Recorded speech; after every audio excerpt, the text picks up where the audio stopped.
Quando um ministro do Supremo Tribunal Federal disse perdeu, mané, não amola, ou nós derrotamos o bolsonarismo, ele não poderia estar mais equivocado.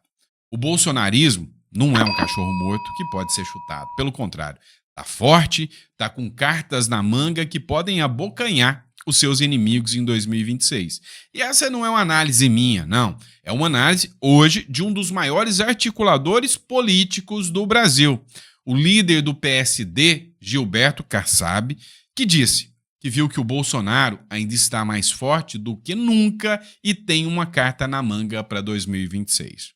E o pior de tudo é que o jogo começa a se desenhar. O que a gente observa hoje? O Lula falando mais do que devia, quase que como o Biden. Lembra do Biden? Pois é, falando demais, soltou as cartas do jogo do Lula para 2026, achando que o seu único alicerce será o Supremo Tribunal Federal. Só que o jogo não é bem assim, não. Tem muitos players nesse xadrez, tem muita gente prontinho para jogar. E a gente vai falar tudo sobre isso nesse editorial. Então, hoje é dia 2, esse é o nosso segundo editorial do dia. É sempre um prazer estar aqui com vocês. Bora almoçar e falar um pouquinho de política. Bora para cima. Não esquece, inscreva-se aí no canal, curta, compartilhe, isso ajuda e ajuda bastante, tá? A gente tem uma meta para cumprir, 2 milhões de seguidores, e eu sei que a gente vai conquistar isso junto com vocês, mostrando que nós, conservadores, nós de direita, ainda estamos aqui e ainda podemos falar. Como diria o filme, né? Ainda estou aqui. Não sei por quanto tempo. Espero que por muito tempo, né? Ao que depender da galera da Left People, esse negócio de liberdade de expressão não é muito bom, né? Se depender deles é pouco tempo, mas se depender da gente, se depender de você que está aí acompanhando, vai ser muito tempo ainda. Então, bora acompanhar todas essas informações que chegam em primeira mão aqui para você. Bora para cima! Vamos lá, pessoal, vamos começar falando disso aqui, tá? O Lula não consegue manter a língua na boca. E eu acho um abuso, um absurdo o pessoal querer calar o Lula. E não é a direita que quer calar o Lula, é a própria esquerda. É os próprios comunicadores do Lula, né? Os ministros de assessoria do Lula ali, que querem manter ele calado. Não devia. Deixa o Lula falar, deixa a Janja falar. Quanto mais eles falam, mais eles jogam como a camisa 10 da seleção da direita brasileira, não é? Olha a última fala do Lula. Lula destaca a importância de eleger a maioria no Senado em 2026. Abre aspas, senão esses caras vão avacalhar. Avacalhar quem? O Supremo Tribunal Federal. Essa matéria é do Paulo Matias. Durante o discurso no encerramento do Congresso Nacional do PSB, nesse domingo, em Brasília, o presidente Luiz Inácio Lula da Silva defendeu a importância de eleger uma maioria no Senado nas eleições de 2026. Segundo ele, é uma estratégia fundamental para proteger o STF, companheiro. Afinal, vamos ter que pensar um pouquinho. É papel do governo não observar a separação dos poderes e estruturar contra a oposição para defender a Suprema Corte? Pois é, o assunto aqui gerou muita discussão, deu muito bafafá e muita gente está falando, olha, o Lula perdeu uma noção falar uma coisa dessa. Fala que está articulando só para defender um dos poderes, ou seja, mostrando o alinhamento quase que venezuelano entre o Poder Executivo e o Supremo Tribunal Federal brasileiro. Matéria agora da Jovem Pan. Eleger senador da República, eleger deputado federal, porque nós precisamos ganhar a maioria no Senado. Senão esses caras vão avacalhar a Suprema Corte. E aí, sem a Suprema Corte, perdeu o mané. Uma mola, né? Todo mundo sabe que o que sustenta hoje o Lula de pé ainda dentro da presidência é a existência de uma Suprema Corte e por causa dessa Suprema Corte, presidente do Senado e presidente da Câmara estão alinhados com o Lula. Mas se não fosse o Supremo, esses dois aí já tinham pulado fora. Vocês sabem o que rola, né? Investigação numa prefeitura aqui, investigação numa emenda ali, e aí é fácil de controlar todo mundo. É literalmente isso que está acontecendo. Um dos constitucionalistas mais famosos hoje do Brasil, que é o André Marcília, ele citou, né, essa matéria. Precisamos ganhar a maioria no Senado, senão vão avacalhar o STF, diz Lula. Você viu que a repercussão foram em vários jornais. Esse é do UOL, Poder 360, todo mundo está falando disso aqui. Segundo a reportagem, para Lula, avacalhar o STF é viabilizar ao Senado a possibilidade de impeachment, um instrumento previsto na Constituição. Para o Lula, avacalhar o STF é seguir a Constituição. Agora, avacalhar o povo é jogar a Constituição de lado, é rasgar a Constituição. Isso sim. Para ele, seria um risco à democracia. Como um instituto constitucional, seria um risco à democracia. Nem disfarçam mais o consórcio estatal e entre a corte e o executivo. Ou seja, a venezuelização, o nome é grande, do Brasil já veio a galope. Então, quando Lula escancara que o projeto dele é a manutenção do poder através da estrutura da Suprema Corte, aí, meu amigo, aqueles defensores da democracia, se têm moral e caráter, precisam repensar os seus posicionamentos. E aí vamos falar em 2026. Lembra da frase, nós derrotamos o bolsonarismo? Não aconteceu mesmo, pode ter certeza. E aí, nomes surgem. Agora, tem figuras do espectro político, figuras poderosas, aliadas ao Bolsonaro, que estão articulando uma espécie de plano B. E por que eles precisam do plano B? Porque eles já entenderam que o Brasil já não é mais aquela democracia de outrora. Parece que o joguinho mudou um pouquinho. Olha só, o Ives Gandra Martins, ninguém pode dizer que ele é um inimigo ou um articulador anti-Bolsonaro. Alto lá. Sempre apoiou, nunca precisou de cargo, nada disso em relação ao Bolsonaro. Mas olha essa matéria da Gazeta do Povo aqui. Essa matéria vai te deixar muito antenado. Jurista Ives Gandra Martins, meu professor, com muito orgulho, explica por que defende uma alternativa da direita a Bolsonaro em 2026. E aí já vai aparecer aqueles: traidor! Sem Bolsonaro não existe 2026. Meu irmão, meu pequeno gafanhoto, presta atenção. Existe um mundo do dever ser, ou seja, deveria ser assim, onde o cara que o povo quer votar deveria estar elegível. E tem um mundo do ser, onde um sistema corrupto, um sistema poderoso, escolhe quem você pode ou não votar. É assim que funciona a regra do jogo aqui na República das Bananas. Então tem que ter calma. Tem que ter calma. O Ives Gandra Martins, não tenha dúvidas, é uma figura muito sensata. Vamos ler um trecho da matéria aqui. Tá? Eu não costumo ler muito para vocês, mas vamos lá. O jurista Ives Gandra da Silva Martins defendeu num vídeo publicado nas suas redes sociais a necessidade da direita brasileira buscar um nome alternativo ao ex-presidente Jair Bolsonaro para a disputa presidencial de 2026. Sim, quem será?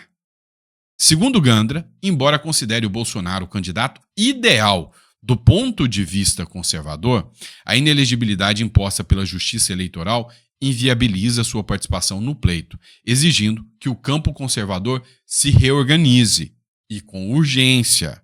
E presta atenção. Durante a sua fala, o jurista elogiou o ex-presidente Michel Temer pela tentativa de articular um candidato conservador capaz de enfrentar o presidente Luiz Inácio Lula da Silva na próxima eleição. Para Gandra, seria fundamental a construção de um pacto de não... presta atenção, isso aqui é importantíssimo. Seria necessária a construção de um pacto de não agressão entre os nomes da direita e da centro-direita, de modo que, independentemente de quem avance ao segundo turno, recebesse o apoio imediato dos demais. Alguém questiona isso? Alguém fala que ele está errado? Então, apesar de tudo, tem muito discursinho aí de Nutelinha dizendo: não podemos dividir a direita. Calma aí. A direita tem força suficiente para ir para um segundo turno com Lula, mesmo que você lance 2, 3 candidatos da direita. Isso é fato. E no segundo turno, um pacto de não agressão e um pacto de aliança entre a direita, onde a direita vai fazer aquele joguinho ali, ó. Não, o Bolsonaro, se tiver candidato, todo mundo vai deixar o Bolsonaro. Ninguém vai querer concorrer contra o Bolsonaro. Agora, se não tiver o Bolsonaro, Pode ter 1, 2 ou 3 candidatos, que o Bolsonaro parece que vai lançar o seu próprio. Já a turma do Tarcísio quer lançar um outro. Parece que o Tarcísio não vai ser mais. Mas tem que ter esse pacto de não agressão. O Ives Gandra Martins está certo. Vocês concordam com ele? Até porque o Ives Gandra Martins bateu uma letra muito, mas muito certa. Lula, em 2018, fez uma estratégia que o Bolsonaro está copiando. E a estratégia é: eu vou manter o meu nome, mesmo sabendo que eu estou inelegível. Até o final. No finalzinho, eu direciono o meu voto para o Haddad. Foi o que o Lula fez. No finalzinho, o Bolsonaro vai direcionar o voto dele, ou para o Tarcísio, ou para o Eduardo, ou para alguém. E o que aconteceu? Qual foi o resultado? Perdeu de lavada para o Bolsonaro. Então, o Ives Gandra levanta de forma inteligente. Olha, isso aí é arriscado. Agora, o Gilberto Kassab disse o seguinte: sabe aquele discurso de um certo ministro aí de que nós derrotamos o bolsonarismo, perdeu, mané, não mola? Balela, conversa fiada. Por quê? Porque o Bolsonaro tem nomes fortíssimos.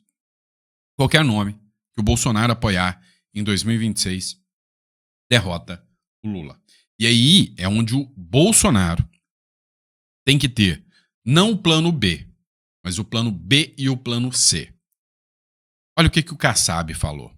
O Kassab diz que o Bolsonaro vai apoiar um familiar, em vez do Tarcísio na eleição presidencial. Ou seja, já entendeu? E aqui resta o seguinte: vamos estar com o Bolsonaro ou vamos lançar um candidato à parte. O Ives Gandra já mostrou isso aqui. Se eles quiserem lançar um candidato à parte, vamos sem agressão. Não vai nessa de Malafaia. Seu corrupto cachorro sem vergonha. Não faça isso, não. Não faça. Se for lançar um candidato, beleza, lançou o Tarcísio e o Bolsonaro vai lançar o Eduardo. Deixa os dois concorrer. Se você for de direita, não ataque o Tarcísio. Vai lançar o Ratinho. Não ataque o Ratinho. Ataque o PT. É o que diz o Ives Gandra Martins. Por quê? Porque a soma de esforços entre centro-direita e direita no segundo turno vai ser decisiva. E o objetivo principal é tirar o PT do poder. Durante o encontro com empresários e executivos no IED em 30 de maio de 2025, o Gilberto Kassab, presidente do PSD, compartilhou sua visão sobre o cenário político para as eleições presidenciais de 2026. Segundo ele, Bolsonaro, que está inelegível até 2030, não deve apoiar o Tarcísio de Freitas como candidato à presidência. Em vez disso, Kassab acredita que Bolsonaro optará por um familiar, como Michele ou Eduardo Bolsonaro, para representar a sua base na disputa. Kassab também sugeriu que, nesse contexto, Tarcísio de Freitas provavelmente focará na reeleição ao governo de São Paulo, onde se tem destacado. Então, provavelmente, o Tarcísio vai ficar na reeleição. O que eu quero dizer para vocês, e se eu estiver falando besteira, se eu estiver errado, você vai me corrigir, tá? A minha visão é de que o Bolsonaro não conseguirá reverter, e o próprio Trump já falou isso, o governo Donald Trump já falou isso, não conseguirão, nem com a pressão do Trump, reverter a inelegibilidade do Bolsonaro. Não vão conseguir, tá? A não ser que a sanção venha avassaladora, mas não vão conseguir. Então, a ideia central aqui da história é a seguinte: vamos, observando o contexto político que está acontecendo, manter o Bolsonaro inelegível. E aí, o que o Bolsonaro tem que fazer? Citar agora o plano B, mas já de foco no plano C. Qual é a ideia? Eu faria assim. Seria minha opinião, e aí eu quero que você me corrija se eu estiver errado. Jogaria o Eduardo Bolsonaro. Sim, Eduardo Bolsonaro. Claro. Por quê? Porque a chance dele se tornar inelegível é real. Todo mundo viu que o Eduardo Bolsonaro vence as eleições contra o Lula. Ainda mais com as demandas que ele está fazendo nos Estados Unidos e o alinhamento ao governo Donald Trump, que ninguém, nem a esquerda e nem o STF acreditava que ele tinha tanto assim. Achavam que ele era um bananinha, que eles falaram na festa, né? Um banana. Pois é, deram com a cara na parede, né? Se lascaram. Então, com a força política que o Eduardo Bolsonaro tem junto ao governo Donald Trump, ele já se tornou a principal figura. O Eduardo Bolsonaro acabou de ofuscar o Tarcísio e o Kassab já reconheceu isso. Só que ele já está na mira do STF, vai se tornar inelegível. Eu indicaria o Eduardo Bolsonaro, mesmo sabendo que ele vai ficar inelegível. Porque ele vai ficar inelegível sendo ou não sendo, né, indicado pelo Bolsonaro. Por quê? Porque todo mundo sabe que ele tem força para isso e o STF já começou, ele não vai recuar. Então, eu como Bolsonaro, eu indicaria o Eduardo Bolsonaro. Por quê? Para deixar ele inelegível. Mas que loucura é essa, Sandro? É simples. Deixando ele inelegível, o recado pro mundo é, olha lá, tá perseguindo, é todo mundo. Deixou o pai inelegível, agora deixou o filho. E aí viria o plano C, que aí seria ou a Michelle ou um outro nome apoiado pelo Bolsonaro. Eu ouvi uma conversa de bastidor que eu não vou poder revelar agora ainda, mas é de bastidor, tá? Que não seria a Michelle.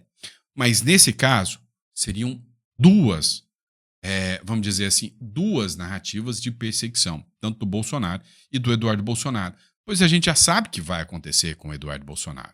E isso seria bom por quê? Porque o Bolsonaro lançando o Eduardo e mais um presidenciável inelegível, aí reforça ainda mais o escopo de perseguição. E aí o terceiro nome, o Bolsonaro lançaria. Se o Centrão lançar o dele também, vai ter segundo turno. Quem levar melhor? Se o Bolsonaro vencer, tipo, a Michelle vai para segundo turno, o Centrão vai apoiar a Michelle.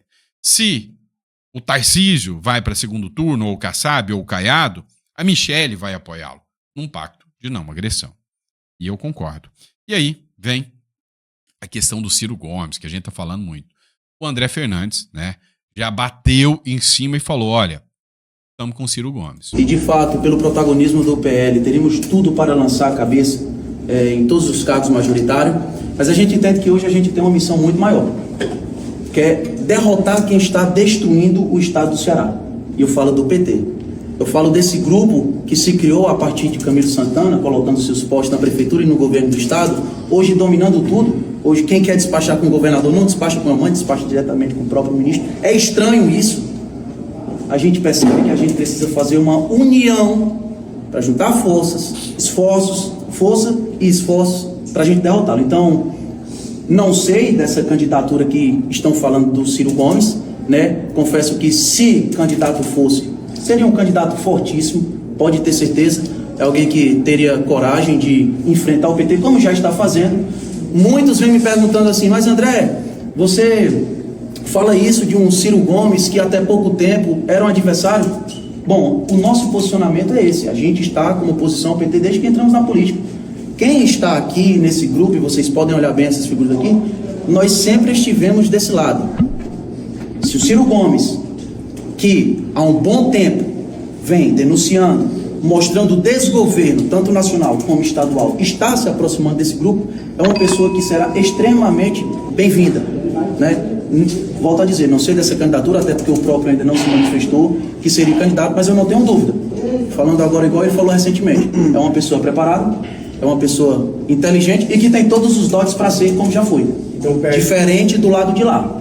Então o PL estaria disposto a não encabeçar uma chapa para o governo em prol de uma candidatura aliada? Com toda certeza. Então a ideia é, haveria a possibilidade do PL não encabeçar uma chapa, porque lá é reduto da esquerda e pode perder, em troca de um apoio do Ciro Gomes? Com certeza.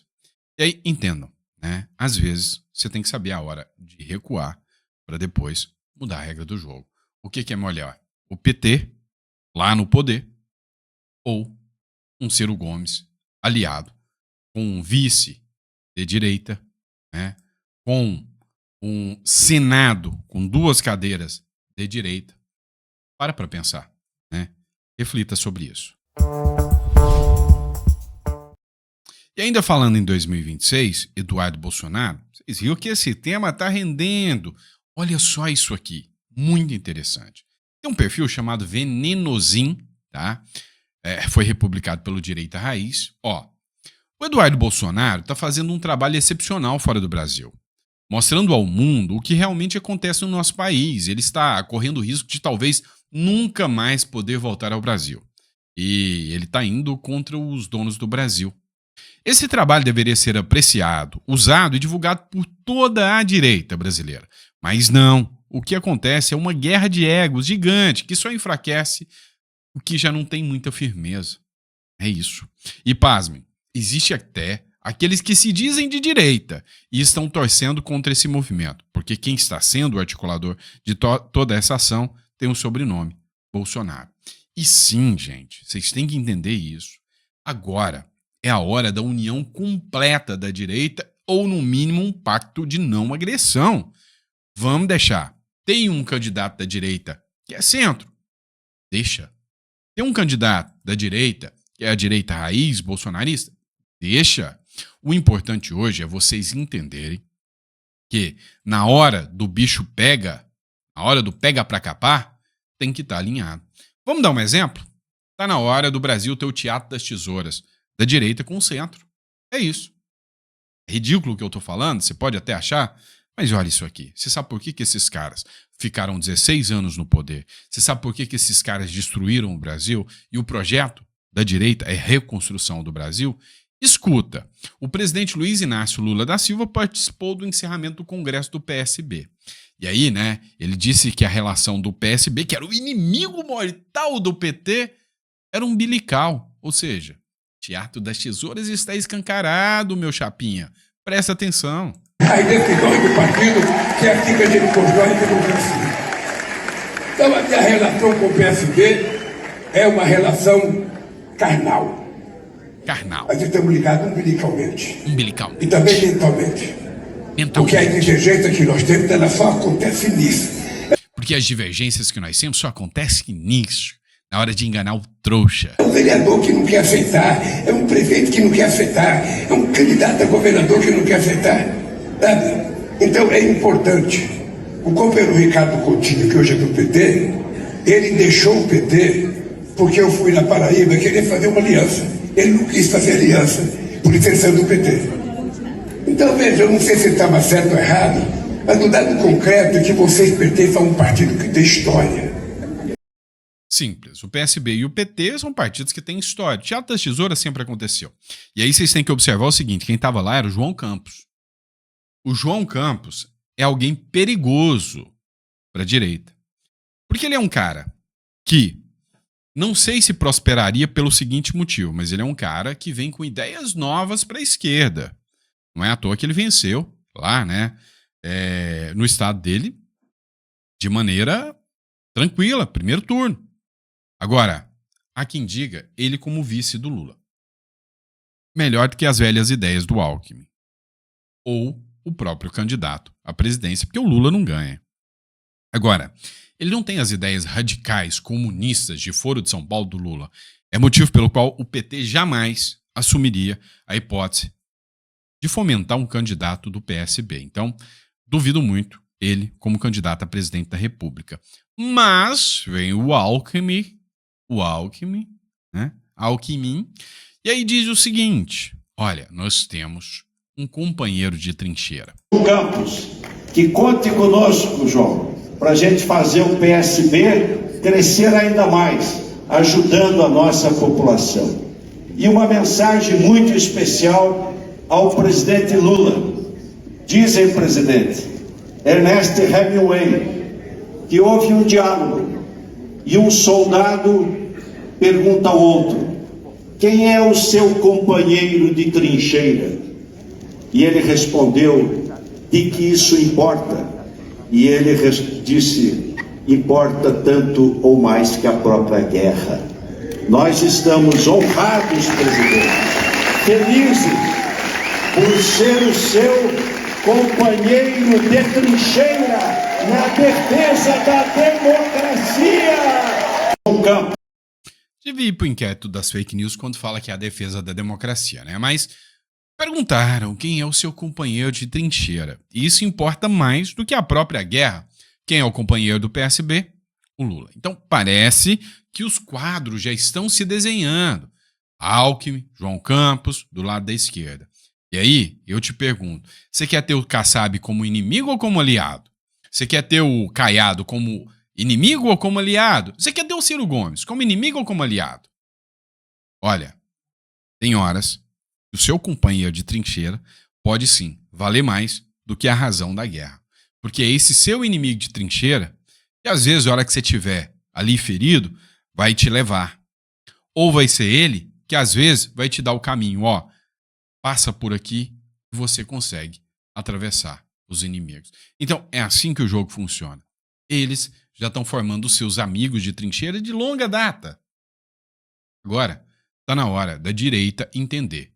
Está disposta a repensar e entender quem são os seus aliados de trincheira? Você que me diz. Vamos lá, meu amigo. Já pensou no seguinte sonho? Vamos lá. Eleger, ir na urna e votar no ministro do Supremo Tribunal Federal. Olha o que está acontecendo no México. E a gente vai analisar aqui de maneira correta para você o lado bom e o lado ruim desse trem. Vamos analisar? É o seguinte, o México faz eleição inédita para juízes e ministros da Suprema Corte nesse domingo. Os mexicanos foram às urnas nesse domingo para participar de uma eleição histórica. Pela primeira vez, todos os juízes do país, incluindo os ministros da Suprema Corte, serão escolhidos pelo voto popular. A medida é resultado de uma norma judicial aprovada em setembro de 2024, promovida pelo então presidente Andrés Manuel Obrador, que é o anterior, e impulsionado pela sucessora, a Cláudia Sheinbaum. Olha só, isso que é a democracia pujante, coisa maravilhosa, escolhendo os ministros da Suprema Corte. Isso é bom? Depende. Chegou o balde de água fria, né? Depende. Você imagina. Você podendo escolher, os juízes do seu município vão ser eleitos pelos munícipes, igual o prefeito. Os juízes estaduais vão ser votados, da Suprema Corte também serão votados. Agora imagina, num país, numa república tupiniquim, lá no México não é diferente daqui não, onde o crime organizado, fala em quem você pode votar ou não pode votar. Onde o crime organizado é poderoso e o governo não quer nem reconhecer esses caras como terroristas, porque senão inimigos podem estar ali. Então, assim, tem alguns pontos positivos e negativos. Se houver um país livre, justo, democrático, é o sonho de todo democrata. Votar nos ministros da Suprema Corte e fazer com que a vontade popular aconteça. Então, quando você olha assim e fala, nós estamos falando de um país democrático, um país bonitinho, todo limpinho ali, onde o povo pode fazer as coisas. Ou então você pode estar falando do Brasil, Ou do México, aqui eu estou falando do México, é claro. Ou você pode estar falando do México, Aí a grande questão é, crime organizado toma conta desses estados, tem estados paralelos. E agora você imagina. 2 pontos.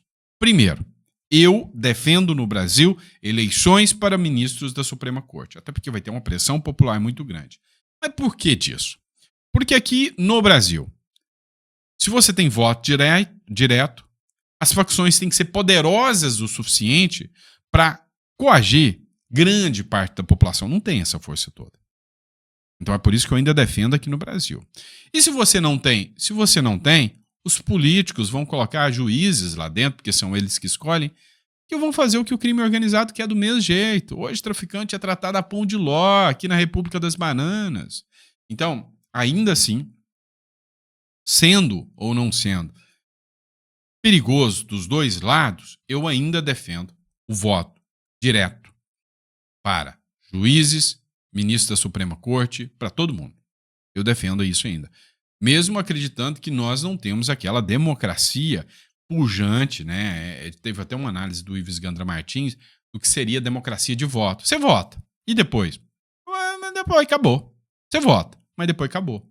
Entenderam? Então, a gente ainda acredita que o ideal seria poder escolher os ministros, que os ministros tivessem mandatos, esses mandatos fossem no máximo de 5 anos, igual está previsto na nova legislação que está chegando aí, senadores, prefeitos, governadores, todo mundo, só 5 anos. Ninguém com privilégio sobre ninguém. Saiu, muda, e a mudança faz parte do jogo, a mudança é bonita, Pense bem, companheiro. Tem gente viajando com seu dinheiro. Dá uma olhada nessa aqui. Matéria da CNN Política. A Justiça deu 20 dias para o governo explicar gastos com viagens da Janja. A ação questiona as viagens da Janja para Nova York, Roma. Paris.